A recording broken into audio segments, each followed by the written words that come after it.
안녕하세요. 오늘은 1강 세 번째 시간입니다. 지난 강의에 이어서 이제 세 번째 차수 강의를 시작하겠습니다. 지난 강의 슬라이드 이어서 보시면 되고요. 이 앞에서는 저희가 위해성 평가를 왜 하는지, 그리고 위해성 평가가 무엇인지에 대해서 말씀을 드렸습니다. 여기서 위해성이라고 하는 리스크라는 것은 또 어떤 것을 뜻하는지도 설명을 드렸습니다. 이제 이 슬라이드는 중요해서 다음 시간에도 아마 한 번 더 보시게 될 거예요. 그래서 이번 시간에는 위해성 평가가 그럼 실제로 우리가 어떻게 받아들여지고 있는지 이제 좀 보기 위해서 또는 사례를 보기 위해서 이제 기사 검색을 좀 했습니다. 이제 작년 여름에 검색한 결과들이에요. 맨 처음에 보시면 이렇게 이제 농약에 대한 기사가 하나 있습니다. 이 위해성 평가라는 것이 현재는 환경부 그리고 식품의약품안전처와 같이 좀 우리 생활에 밀접한 제품이나 식품 중심으로 많이 이루어지고 있기는 합니다. 하지만 사실상 위해성 평가가 처음 이제 1970년대 정도에 만들어졌을 때는 이제 기업에서 다량으로 버리는 오염물질, 그 다음으로 농약에 대한 위해성을 확인하기 위해서 만들어진 것이 아주 큽니다. 지금이야 저희가 뭐 환경호르몬이나 중금속 이런 것들이 위험하다는 걸 알고 있고 그런 것에 대한 위해성 평가를 더 많이 하고는 있긴 하지만 원래 이제 환경오염물질이라고 하고 또 환경오염물질 중에 가장 큰 건강 피해를 입히는 것이 농약이었기 때문에 그리고 지금도 마찬가지이긴 합니다. 그래서 이 농약을 중심으로 위해성 평가 툴이 아주 많이 개발이 되었다는 점 이번 기사를 통해 알고 계시면 좋을 것 같고 여기의 기사는 우리나라 농진청에서 작년에 노출량 산출 방법 실무 교육을 실시했다라는 내용입니다. 그래서 사실 여기에서 다뤄진 건 노출량을 어떻게 산출하는지에 대한 교육을 실시했던 내용이에요. 위해성 평가를 배우면 알겠지만 이제 독성 그리고 노출량을 비교해서 위해성 평가를 한다고 했을 때 노출량을 어떻게 산출하는지가 직접 연구를 하는 사람에게 가장 많이 좌지우지되는 값입니다. 독성이라는 것 자체는 농약이라는 물질이 정해진 이상 크게 바뀌지 않아요. 뭐 동물이 바뀌거나 아니면 실험 방법이 바뀌면서 조금씩 바뀔 수는 있겠지만 이제 그게 사람에게 미치는 어떤 유해성은 바뀌지가 않습니다. 고유의 값이죠. 하지만 이제 노출량이라는 것은 어떻게 사용하느냐 또는 어떤 상황을 가정하느냐에 따라서 아주 많이 달라질 수가 있습니다. 똑같은 농약이라고 하더라도 뭐 실내에서 사용하는지 야외에서 사용하는지에 따라서 사람에게 들어오는 양이 달라질 수 있겠죠.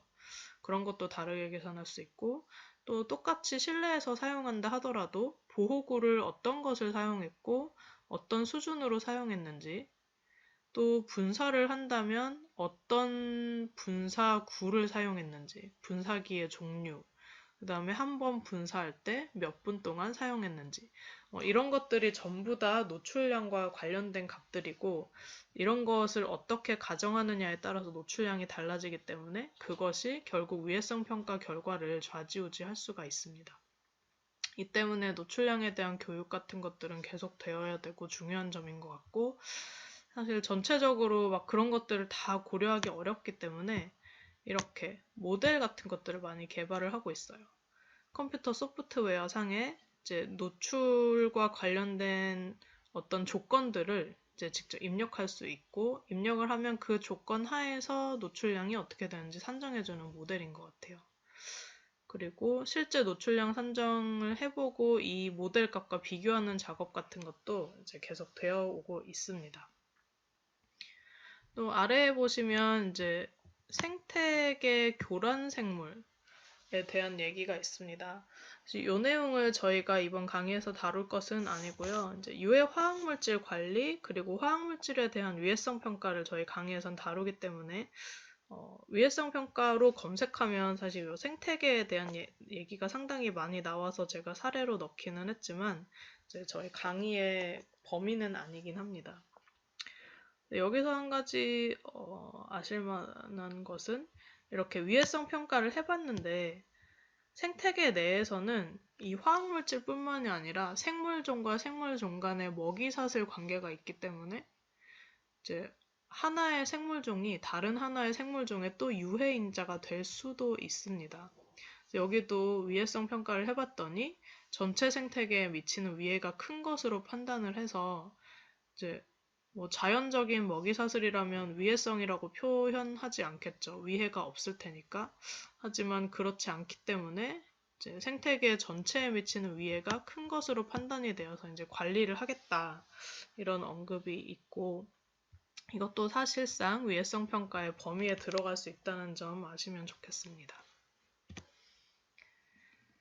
네, 다음은 이제 전형적인 환경 위해성 평가 결과를 이제 기사화한 것이 눈에 띄어서 가지고 와봤는데요. 이제 한 고려대학교 교수팀에서 놀이터에서 PAH라고 적혀 있는데 아래 보시면 이 다환 방향족 탄화수소의 약어입니다. 이제 놀이터에서 고무 표층을 수집을 했다가 거기서 PAH를 측정을 했어요. 직접 측정을 한 후에 그것만 가지고는 이제 위해성 평가를 할 수 없겠죠.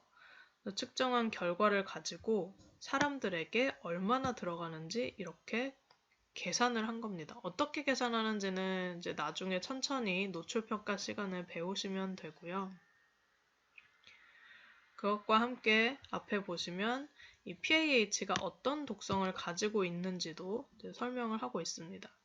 이 첫 번째 독성 자료, 두 번째 노출 자료를 종합을 해서 마지막으로 위해성을 평가했습니다.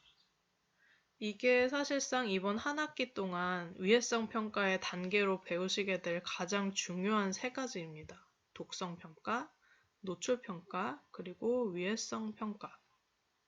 그렇게 알아두시면 될 것 같고요. 이제 다만이라는 조건이 붙었어요. 언제나 위해성 평가에서는 어떤 조건이었다, 어떤 한계가 있었다 라는 언급이 될 수밖에 없습니다. 여기도 보시면 놀이터 표층의 토양과 먼지 입자를 섭취하거나 호흡을 해야 되고요. 일단은 토양과 먼지를 섭취하지 않으면 이만큼의 노출량이 나오지는 않습니다. 그리고 그 섭취하거나 호흡을 했을 때 여기에 포함된 PAH가 모두 100% 체내로 흡수된다는 최악의 조건을 가정했습니다. 이 PAH가 여러 가지 물질로 구성이 되어 있어요. 여기도 보시면 16종을 측정을 하셨는데 이 물질 하나하나가 전부 먹었을 때 또는 들이쉬었을 때 숨으로 100% 흡수된다라는 보장은 없죠. 하지만 반대로 이게 뭐 50%나 60%만 몸속에 들어온다라는 연구자료도 없습니다. 뭐 이 16종에 대해서 전부 흡수율이 정해져 있으면 이제 그 값을 당연히 썼을 텐데 대부분 이렇게 동물 실험 결과 흡수율은 있지만 사람에게서의 흡수율이 부족한 경우가 많고 동물 실험에서의 흡수율도 아예 없는 경우도 많고 이렇게 그룹으로 형성된 이제 물질인 경우에는 더더욱 그럴 경우가 많습니다.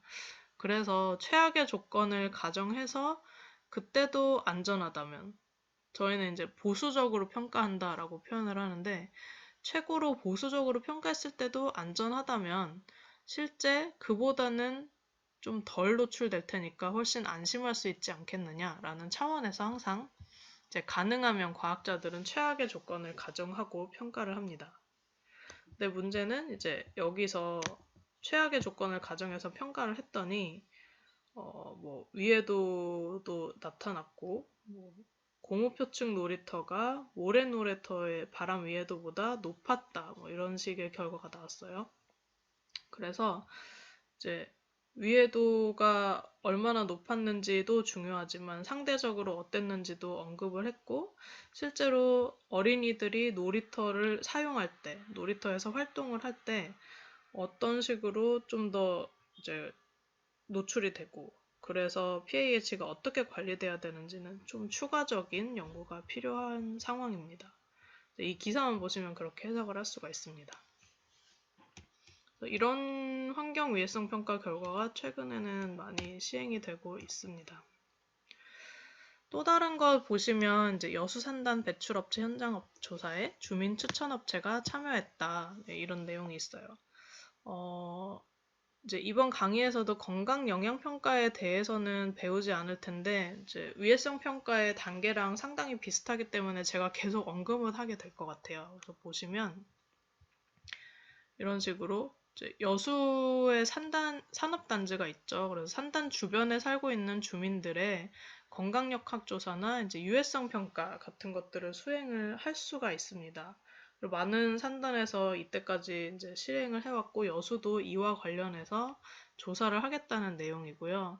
여기서 이제 주민들이 직접 참여를 하게 되어 있어요. 보통 건강영향평가, 역학조사 같은 것들을 하면 직접 참여하는 이해관계자들, 특히 지역에 거주하는 주민들이 직접 참여하게 되어 있기 때문에 이제 그런 것들이 이런 기사에서도 나타나는 것을 볼 수가 있습니다. 그리고 아래쪽에는 이제 미세 플라스틱에 대한 내용이 있어요. 작년 한 해 상당한 이슈였죠. 그리고 이제 연구들이 막 시작되고 있는 상황인데 사실 뭐 이 미세 플라스틱에 대한 자료는 아직 많지가 않습니다. 그냥 미세 플라스틱이 어떤 물질로 구성되어 있는지에 대한 자료도 부족하고 계속해서 뭐 물고기에서 발견된다, 아니면 페트병 생수에서 발견된다, 또 뭐 바닷물 어디에는 얼마나 있다, 뭐 등등 이런 것들이 보고가 되고 있기는 한데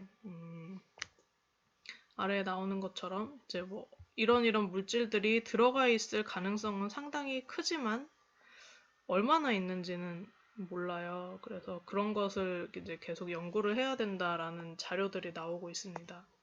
여기서도 그래서 인체 위해성이 명확히 규명되지는 않았다. 하지만 사람의 체내에서도 발견되었다. 이런 언급이 있죠. 사람의 체내에서 발견되었다는 것 자체가 위해성을 뜻하는 것은 아닙니다. 물론 뭐 여러 가지 화학물질과 미세 플라스틱이 전혀 발견되지 않으면 좋겠죠. 하지만 지금 저희가 사는 사회를 돌아보면 그것은 이제 불가능합니다. 어떤 화학물질도 거의 불검출이 될 수가 없는 상황이기 때문에 노출은 되되 이제 위해성이 없는 수준으로, 그리고 여러 가지 100가지 뭐 1000가지 물질들에 노출되면서도 그걸 모두 종합해도 인체에 건강 영향이 없도록 관리하는 것이 이제 중요한 거죠. 그래서 이런 기존에 알려진 화학물질 플러스 이제 미세 플라스틱에 대해서도 위해성 평가가 많이 시행되어야 하는데, 위해성 평가를 하려면 여기 보시듯이 모니터링과 독성 자료가 필요합니다. 보통은 저희가 독성 자료는 이제 데이터베이스에서 검색을 해서 얻어서 사용을 해요. 저희가 직접 물고기, 물벼룩, 쥐 실험을 할 수는 없기 때문에 이 DB를 구축하는 것이 위해성 평가에서는 아주 중요한 첫 단계라고 할 수가 있습니다. 근데 그에 대한 자료도 없기 때문에 이제 데이터베이스 구축이 필요하다라는 언급이고 이 부분이 아주 중요한 것이고요. 거기에다가 이제 얼마나 노출되는지를 알 수 있는 이 모니터링까지 수행이 된다면 위해성 평가가 가능하겠죠. 이렇게 이제 연구 초반에 어떤 자료들이 필요하고 앞으로 어떤 쪽으로 연구를 해나가야 되는지에 대한 이제 기사가 있어서 눈에 띄어서 또 보여드렸습니다. 또 이제 우리나라의 환경 위해성 평가 또는 역학 조사가 왜 중요한지를 단적으로 보여주는 사태가 이 가습기 살균제 사태였죠. 그리고 뭐 거기에 관련된 여러 가지 문제들이 있었는데 그 중에서도 이제 연구 보고서에 대한 것이 있습니다. 저희가 위해성 평가를 할 때 독성 자료를 아까 말씀드렸듯이 저희가 직접 실험하지 않기 때문에 이제 기존의 연구 결과들을 활용을 할 수밖에 없어요. 가능하다면 아니면 기존 자료가 아예 없다면 이제 실험을 해야 되겠지만 활용할 수밖에 없는데 그 활용하는 자료가 정말 신뢰도 있는 자료인지를 확인을 해야 됩니다.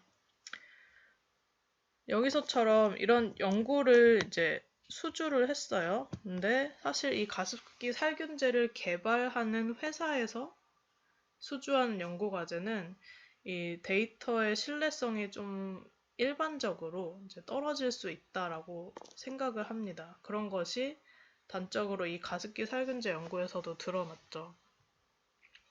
뭐 이후에 나중에 이제 사회에 나가서도 만약에 이제 이런 위해성 평가를 하게 된다. 그리고 어떤 화학물질에 대한 자료도 검색하고 독성 자료도 수집하게 된다.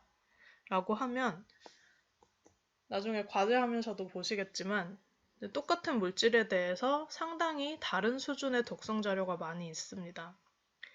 그럴 때 물론 데이터가 잘 여러 가지 실험 가이드라인에 맞춰서 잘 수행됐는지, 믿을 수 있는 통계 방법을 사용했는지, 뭐 이런 것도 당연히 과학적으로 판단을 해야겠지만, 이렇게 이제 어디에서 수행한 연구인지, 이런 걸 개발하는 회사에서 직접 실험을 한 경우도 상당히 많아요. 그게 다 틀렸다고 할 수는 없지만, 어디서 실험을 한 것인지, 또는 어디에서 이제 후원한 돈으로 연구를 했는지, 이런 것들도 연구의 진실성이나 신뢰도를 가늠하는 자료가 될 수 있으니, 좀 알아두시면 좋을 것 같습니다.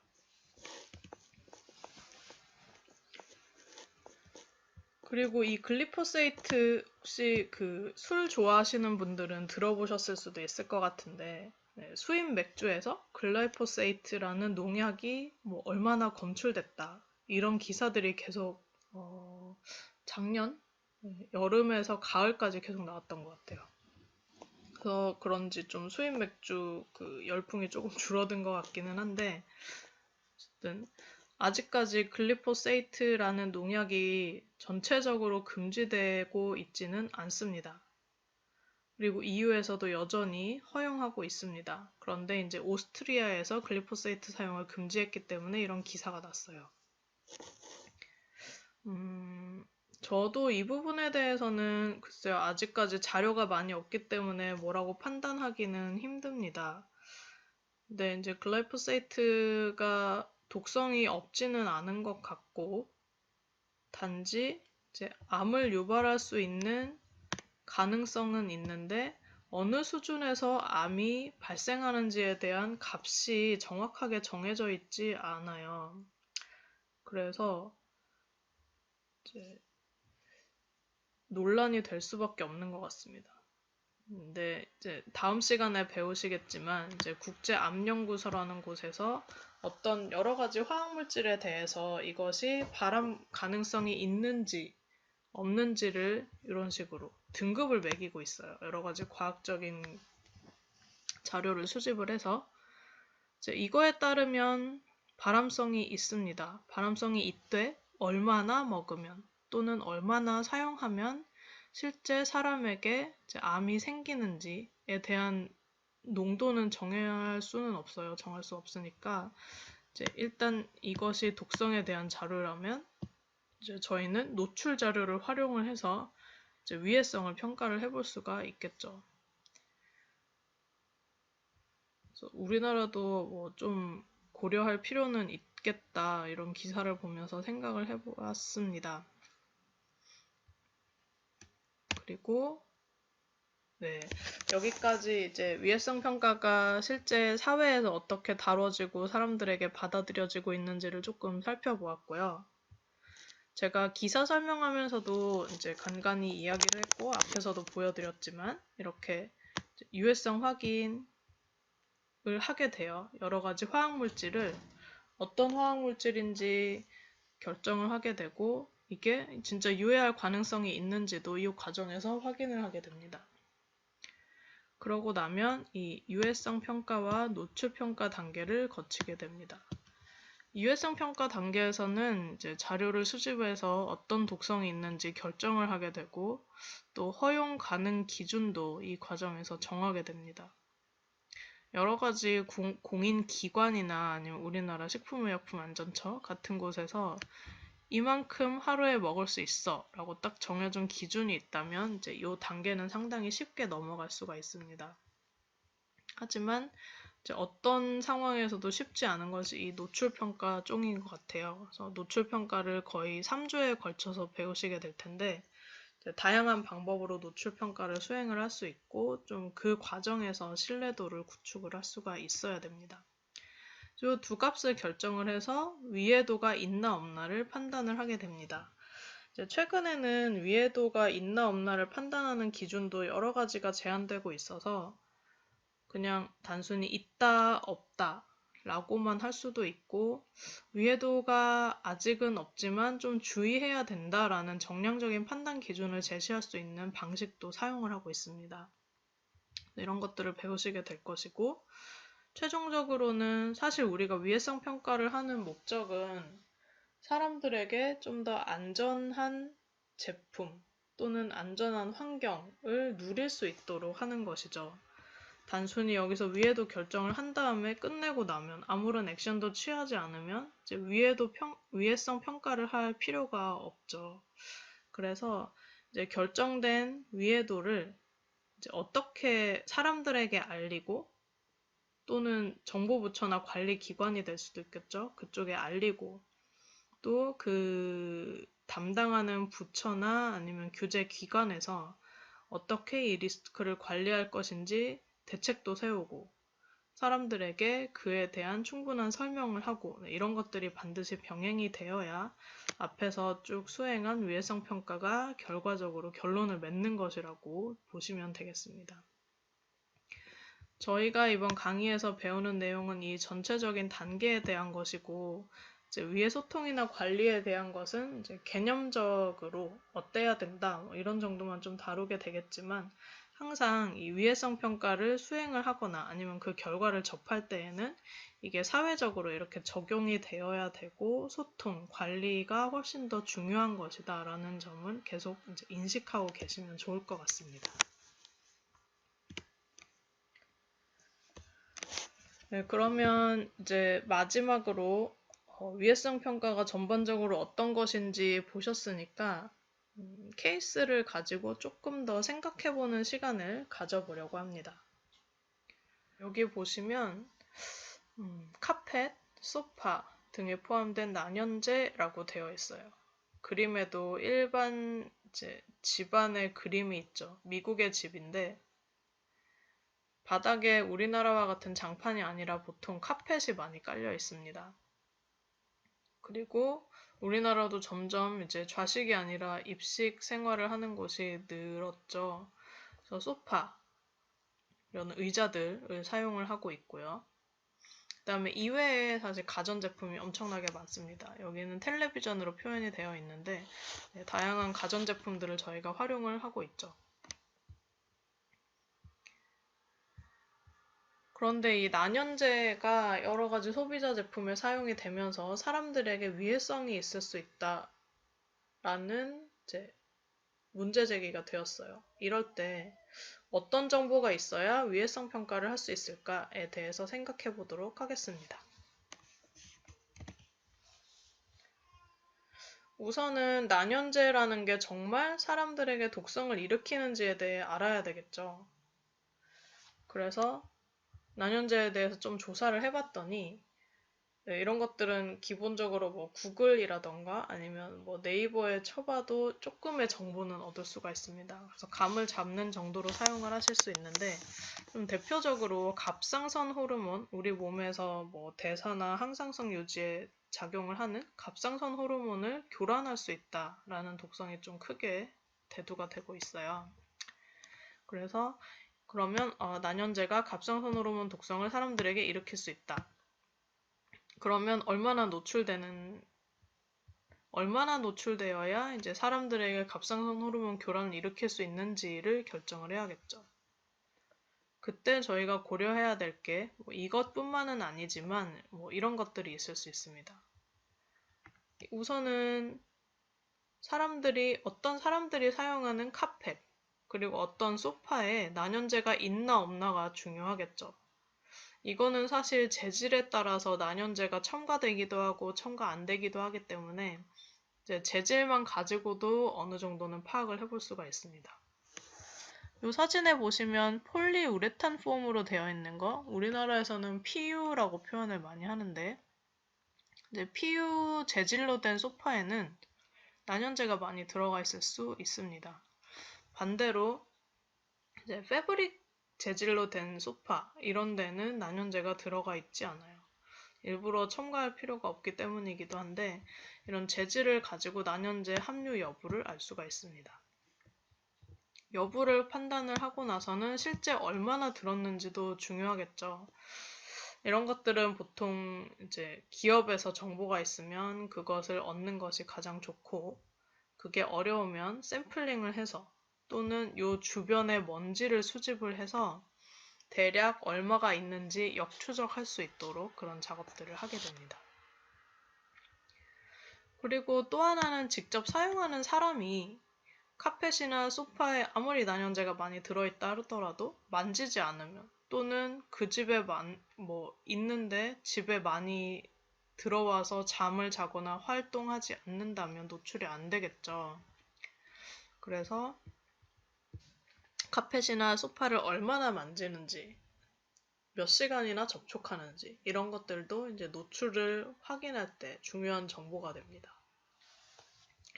그리고 또 마지막으로 적혀 있는 것이 접촉하는 만큼 100% 들어가는지. 아까 이제 정보가 없으면 100% 흡수된다고 가정을 해야 된다고 했는데, 이 또 카펫이나 소파는 섭취나 흡수 쪽이, 흡입 쪽이 아니기 때문에 좀 더 고민을 해보긴 해야 돼요. 카펫에다가 대고 물론 직접 호흡을 하면 들어갈 수도 있긴 하겠지만 그런 확률은 상당히 낮고, 대부분 만지거나 그 먼지를 이제 간접적으로 들이마셔서 노출이 일어난다고 보는데, 이 피부로 만지는 경우, 우리 피부가 이제 어느 정도의 배리어가 되기 때문에 흡수율이 아주 높지는 않습니다. 그래서 경피 흡수율에 대한 것도 이런 과정에서 확인을 해서 노출 평가에 활용을 해야 될 필요가 있습니다.